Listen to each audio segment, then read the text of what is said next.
Hello everybody and welcome back to Very Biased Opinions. It's time for some midweek Premier League predictions. Yes, bit of a midweek bonus here. I guess this makes it game week 18. We're not going to give shout outs for predictions in this video. If you did give your predictions for game week 16, fantastic. I will give you a shout out when I do the game week 18 ones later on in the week. It's a little bit confusing. It'll sort itself out. But if you want to give predictions down below for this one or any comments, that is great. But you won't get a shout out for this one. So just before we jump into predictions, I'm just going to say hit like, hit subscribe, hit the notify bell, all those usual things. And let's jump into the first prediction. It's Brentford versus Manchester United. Now, straight off the bat, we don't know if this game is going ahead. At the time of filming this, it is. There has been a small COVID outbreak in the Man United camp. We don't know who's affected by it.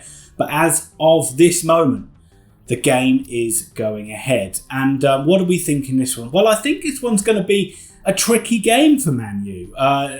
Probably the most difficult one that Rangnick's had to face just yet. Brentford are doing very well in the Premier League. They weren't great against Watford, but they found a way to win. They kept going and they got a vital 2-1 victory.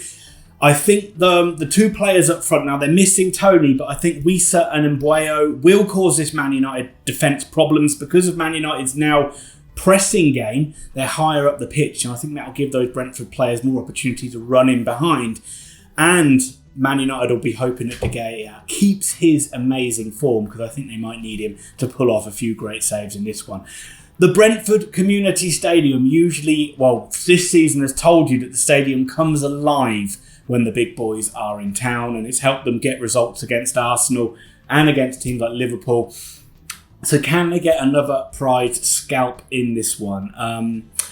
I'm not too sure. I think Burnley will certainly cause them problems. I just think Man United will find a way to win with the quality that they have. Set pieces will be where the game is won or lost for Manchester United, but I do think they'll get a narrow victory here and they'll eke out a 2-1 win for the Red Devils. Norwich City versus Aston Villa. So Dean Smith brings his Norwich side back to, well, not back to, plays against his old club in Aston Villa. And I have to say, Dean Smith has improved this Norwich side. They do look a lot more likely to win games under him than they did look like winning under Thomas Frank.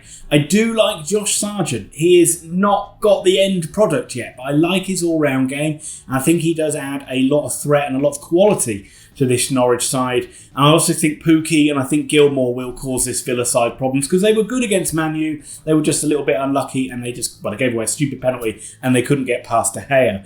They do need to be more clinical, and at the back they are going to miss Grant Hanley. Gerrard went back to Liverpool. Let's be honest, they didn't really lay a glove on Liverpool, but they did come out only with a 1-0 defeat. They do look a lot more organised and a lot more disciplined under Gerrard, certainly defensively. A lot of the mistakes have gone out of their game, and I just think this one, Norwich will be right up for it. I see this one being even Stevens. I'm going for a 1-1 draw. Manchester City versus Leeds United. Look, Man City did struggle against Wolves, a stubborn Wolves side, but I think they'll find this Leeds side a lot easier to play against. For Leeds, Rafinha and James Roberts are playing well, and I see them nicking a goal in this game, but this Leeds side is really threadbare. They're missing so many players, and I just don't think they're going to be disciplined enough. I don't think they're going to be organised enough to keep Man City out, and they don't really do defensive shutouts anyway. City are going to be in control of this game like they normally are. It's usual business for Manchester City, you could say,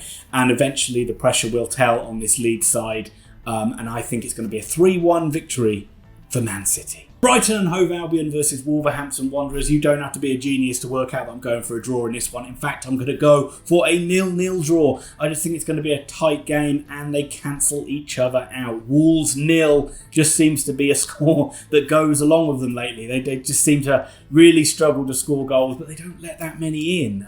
Jimenez is going to be suspended as well, so one of their only goal threats is out after that stupid double booking in about a minute against Man City. It does leave Hwang as their only goal threat. We know that Brighton love to do draws as well, and they're going to be missing Trossard, Welbeck and Lallana, so they've got a lot of their attacking threat out.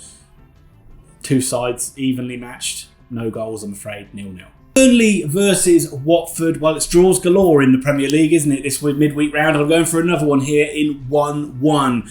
How Watford didn't beat Brentford, I will never know. Just stupid mistakes at the end of the game. They should have seen that game out. But I think 4-2-3-1 does suit them really well, and the likes of Cleverley and King and Hernandez behind the fantastic Emmanuel Dennis does mean that Watford are a threat in most of the games that they play. Only are missing Ashley Barnes, but Maxwell Cornet should be back in the lineup to give them a little bit more attacking strength. And defensively, they've got me and they've got Bardley back. So that's three very important players for Burnley coming back in, and boy, do they need it, because they need points fast, or both of these sides do. Watford look more likely to win this game, but I just think they've just got so much fragility at the back, and I can see Burnley causing a problem again from set pieces. Another tight game, 1-1 draw. Crystal Palace versus Southampton. Saints were a little bit unlucky to lose 3-0. I thought that scoreline flattered Arsenal quite a bit, but I do worry about Ralph Hasenhüttl's side when they've got to play 2 games in a week, because they play such an intensive pressing style, but I think it really takes it out of the players, and that second game is usually the one where they are a bit tired. Brozier injury is a big one for them, but Romeu comes back in to give them a little bit more steel in midfield.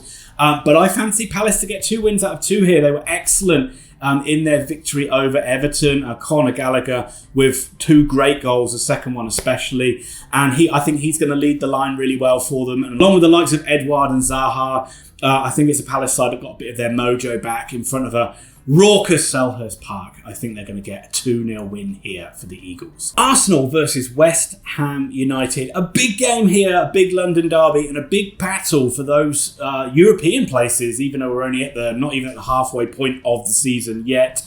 The Gunners have been poor against the top sides in the league. I think they've only got that victory over Spurs. Every other big side they've played, they've lost to. There's Leicester in there as well. West Ham usually play better against the big sides. They've had great wins against Liverpool, against Chelsea. Antonio is struggling for goals, but I think the key moments in this game is going to be Rice and Souček up against Smith Rowe and Ødegaard in that midfield for Arsenal, and it's about who gets the better of that matchup there. I think that's going to be where the game is won and lost, but you know I'm a sucker for Arsenal. Martinelli's looking good, Lacazette's looking good. A narrow Gunners win! 2-1. Leicester City versus Tottenham Hotspur. Well, Leicester got their mojo back. It seems to be they've had their mojo and lost it a few times throughout the season, but they've got it back now. They found it again in that 4-0 win over a pretty dire Newcastle side. But Evans got an injury early on in that game, so their defensive struggles are still there.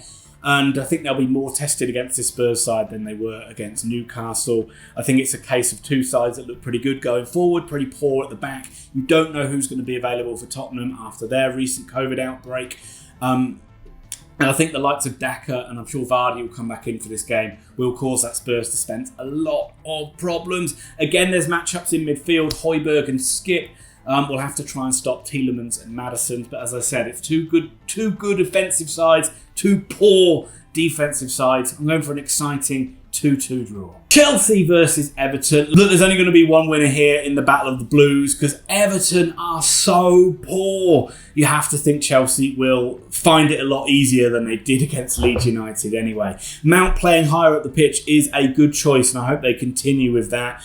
And I expect him to have another stellar game here. But Chelsea really miss Kante. That's pretty obvious to say, and I'm not sure if he's going to be back for this game, because the mistakes have crept into their game with Kante missing. Everton really, I don't really think they got much hope in this game. They were very poor in the game against Palace. After getting a win against Arsenal, you thought they turned a corner. It's almost straight back to square one. And then you come up against Chelsea. Barring a bit of brilliance from the likes of Richarlison, Andre Gray or Andros Townsend, I just don't see Everton getting anything out of this one. I'm going for a 2-0 Chelsea win. And finally, it is Liverpool versus Newcastle United. Look, if you think Newcastle are going to get anything out of this game, then please go and seek a lobotomy. The Reds are going to tear through them, because they are a far better side, and because Howe does not set his side up in a defensive manner at all. He will go in there thinking, I'm going to get something against this Liverpool side, and Liverpool are going to rip through them.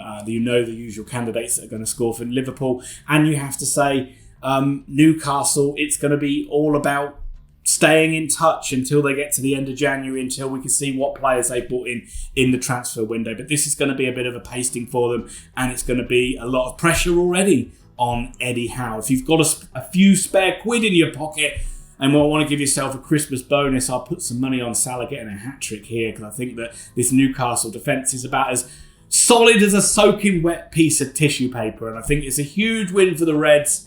5-0 Liverpool. And as I go and need to seek a shower after backing Liverpool to win 5-0, ooh, I do feel grubby. That will do it for predictions this week. I hope that you did enjoy it, and if you did enjoy it, hit that like button. If you like the content on the channel, hit subscribe, and also please hit the notify bell so you actually get notified when these videos come out. Thank you very much for supporting Very Biased Opinions, and we'll see you again very soon for another video.